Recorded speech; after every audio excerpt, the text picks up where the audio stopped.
Imagine waking up one morning and realizing that everything you've ever wanted, every dream, every ambition, every desire has quietly become your prison. You open your eyes and feel the weight of invisible walls pressing against you. Not iron, not stone, but expectation, craving, and the endless pursuit of more. You thought freedom meant getting what you want. You thought happiness was hidden somewhere at the end of a long, glittering road lined with achievement, validation, and success. But somewhere along the way, the road turned into a loop. The faster you run toward satisfaction, the more it slips through your fingers, receding just beyond reach. Is it possible that what you call desire is not a force of liberation, but of control? That the very thing driving you forward is the same thing keeping you trapped? You crave comfort, and so you avoid risk. You crave meaning, and so you fill your life with noise. You crave love, and so you perform instead of connect. Every pursuit seems noble till you realize that it's never ending, that every wind births another hunger, and every gain breeds a new fear of loss. What if desire is not the flame that gives life meaning, but the fire that consumes it?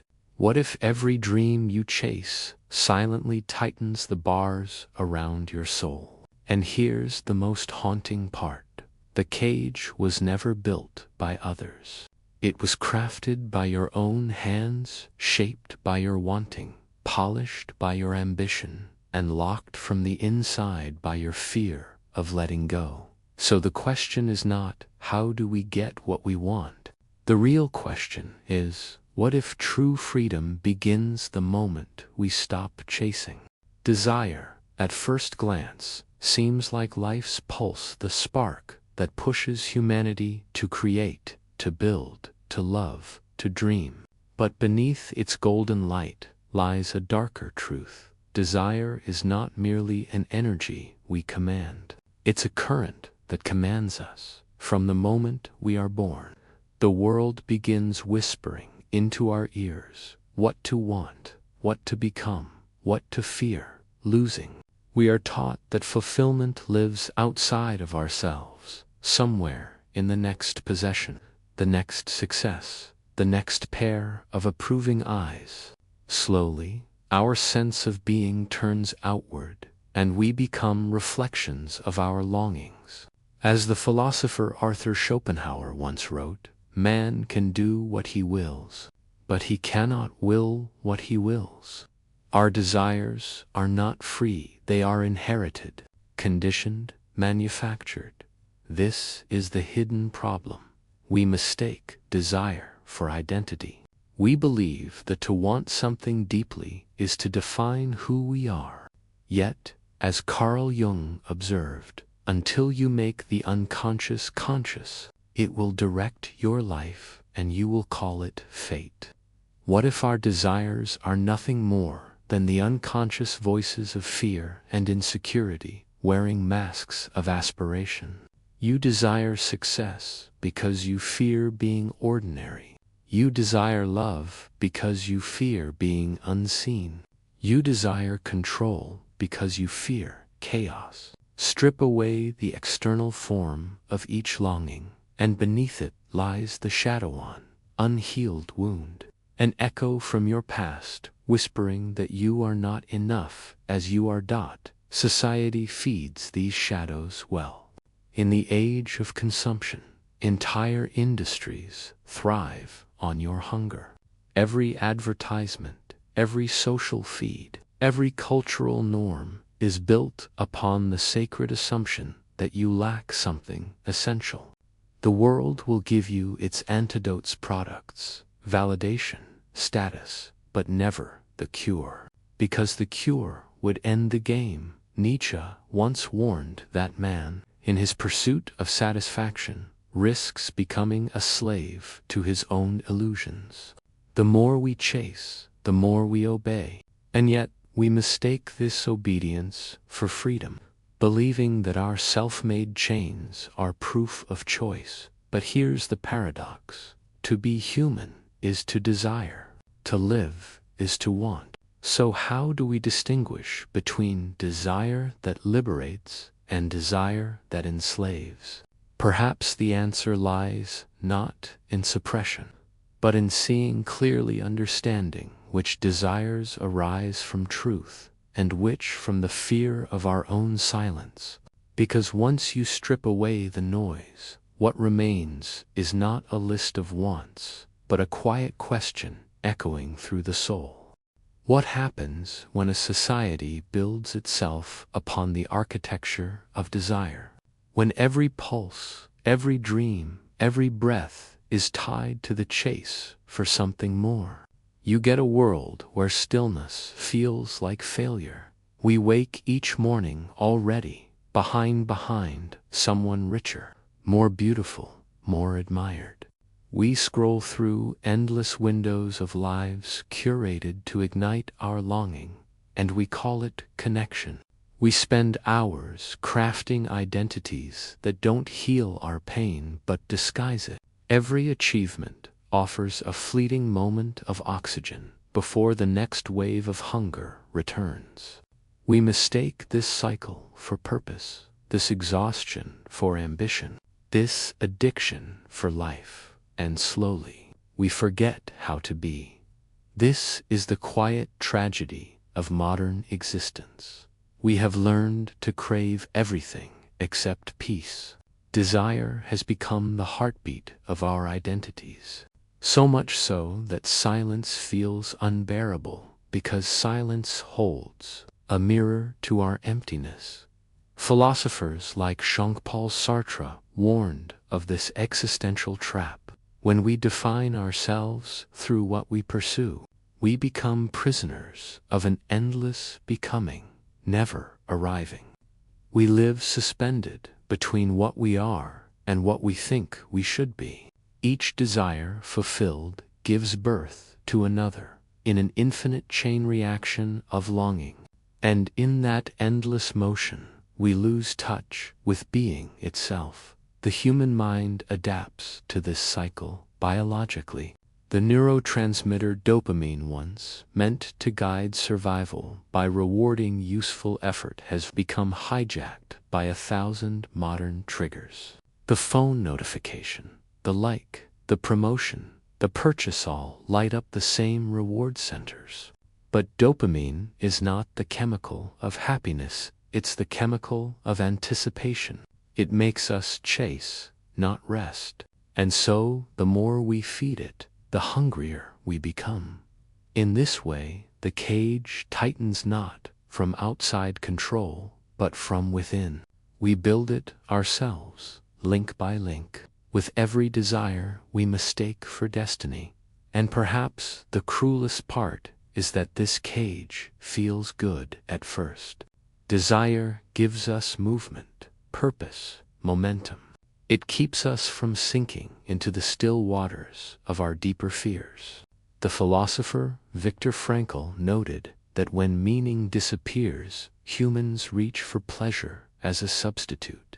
Pleasure distracts us from the void, but the more we use it, the deeper the void grows. We begin to define our worth by external measures: money, attention, beauty, success metrics designed to keep us restless. The deeper self, the one that exists beyond all desire, grows faint and forgotten, like a voice calling from beneath the noise. And yet, once in a while, something pierces the illusion, a moment of loss, heartbreak, failure. When the object of desire slips through our hands, we're forced to confront the truth that it was never about having at all. It was always about filling. But what happens when there's nothing left to fill the void? That question, the one most spend their lives avoiding, is the very door through which freedom begins. To break free from the cage of desire, one must first dare to stop moving. That sounds simple, almost absurd. But imagine what that really means. To no longer chase the next milestone, the next validation, the next identity to wear. To sit in the raw silence of being without distraction, without the narcotic rhythm of pursuit. To let the ache rise instead of numbing it with another goal.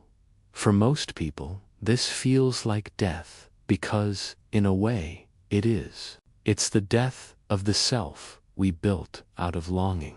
Carl Jung once said, "People will do anything, no matter how absurd, to avoid facing their own souls." The rebellion, then, begins with the courage to face the soul directly, to confront the chaos, the emptiness, and the hunger beneath all ambition. To ask, if I were to stop chasing, who would I be? The truth is, breaking free isn't about renouncing all desire. It's about seeing desire for what it is, a servant, not a master.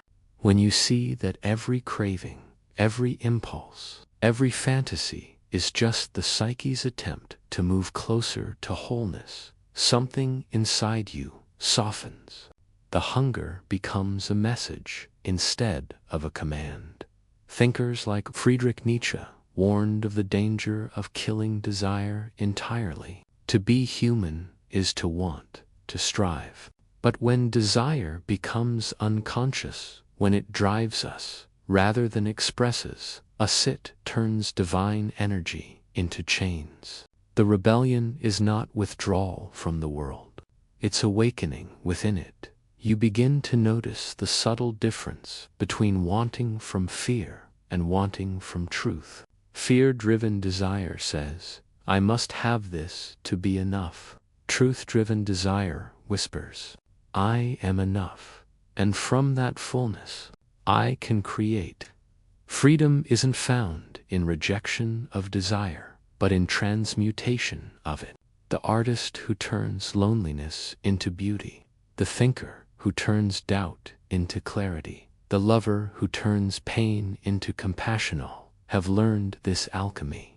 They no longer feed desire blindly, they shape it consciously. The rebellion, then, is inward. It's the act of remembering that you are not the longing, you are the awareness behind it. But make no mistake, the moment you begin to wake, the world will resist. Society depends on your participation in the chase. Entire industries thrive on your dissatisfaction. The moment you stop needing, you stop buying.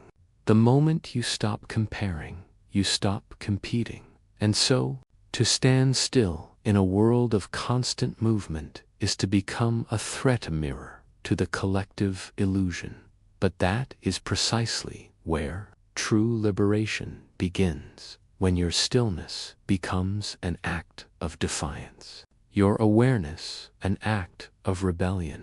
Because when you stop running, the cage you built from your own desires begins to crumble, not through effort, but through understanding. You realize it was never locked. It was only made of mirrors. At first, freedom feels empty. You've stopped running, the noise has faded, and suddenly there's nothing left to chase. You stand inside the quiet, and for a moment, it feels like loss, like something has died. But then, something strange begins to happen. The emptiness starts to breathe. It's as if the silence that once terrified you begins to whisper back, softly, patiently. It doesn't demand, it doesn't promise. It simply is. And for the first time, you realize this is what you've been searching for all along. Freedom was never about gaining more, it was about having the courage to lose everything that wasn't truly you.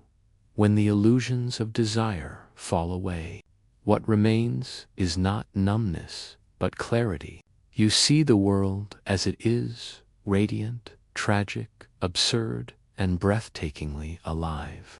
You no longer need it to fulfill you, Because fulfillment was never something the world could give. It was always something you forgot to notice within yourself. This is what Viktor Frankl meant when he said that meaning cannot be given, it must be discovered.